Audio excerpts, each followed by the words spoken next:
NCP থেকে সংসদে যাচ্ছেন মনিরা শারমিন ও মাহমুদা আলম। আওয়ামী লীগ নেত্রীর মেয়ে পেলেন বিএনপির মনোনয়ন।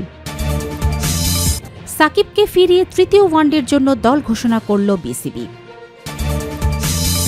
সর্বশেষ জানাবো, বাস লঞ্চে একচেটিয়া ভাড়া বাড়ানোর পায়তারা করা হচ্ছে। শিরোনাম শুনলেন, এবারে বিস্তারিত। এনসিপি থেকে সংসদে যাচ্ছেন মনিরা শারমিন ও মাহমুদা আলম। ত্রয়োদশ জাতীয় সংসদের সংরক্ষিত নারী আসনে জাতীয় নাগরিক পার্টির এনসিপি থেকে মনোনয়ন পেয়েছেন মনিরা শারমিন ও মাহমুদা আলম মিতু। মনিরা শারমিন ও মাহমুদা আলম মিতু বর্তমানে এনসিপির নারী সংগঠন জাতীয় নারী শক্তির আহ্বায়ক ও সদস্য সচিব হিসাবে দায়িত্ব পালন করছেন। সোমবার ২০ এপ্রিল সন্ধ্যা ৭:৩০টায় রাজধানীর মগবাজারের বাংলাদেশ জামাতে ইসলামের দলীয় কার্যালয়ে আয়োজিত অনুষ্ঠানে ১১ দলীয় নির্বাচনী ঐক্যের সমন্বয়ক ডাক্তার AHM হামিদুর রহমান আজাদ তালিকাটি প্রকাশ করেন। এনসিপির ২ জন ছাড়াও ১১ দলীয় জোট থেকে সংসদে যাচ্ছেন আরও ১১ জন। তাদের মধ্যে জামায়াতের ৮ জন।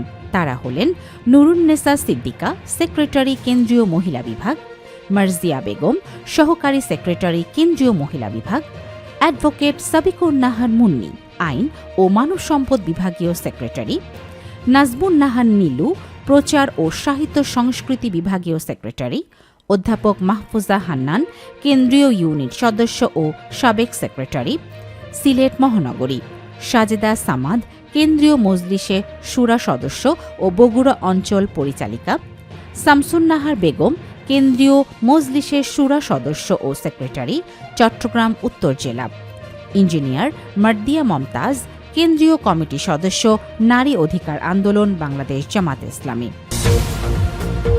আওয়ামী লীগের নেত্রীর মেয়ে পেলেন বিএনপির মনোনয়ন। জাতীয় সংসদের সংরক্ষিত নারী আসনে বিএনপির মনোনয়ন পেলেন বিজয়নগরের মেয়ে নাদিয়া পাঠান পাপন।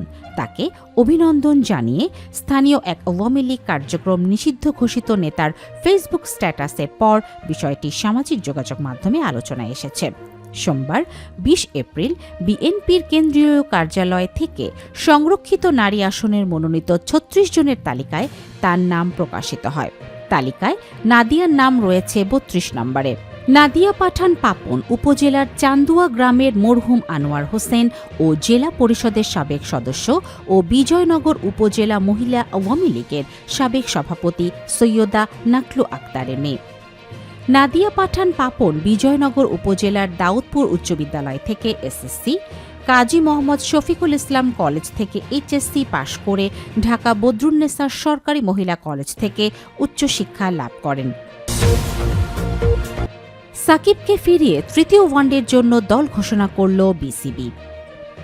পেসার তানজিম হাসান সাকিবকে নিয়ে নিউজিল্যান্ডের বিপক্ষে তৃতীয় ওয়ানডের জন্য স্কোয়াড ঘোষণা করেছে বাংলাদেশ ক্রিকেট বোর্ড বিসিবি।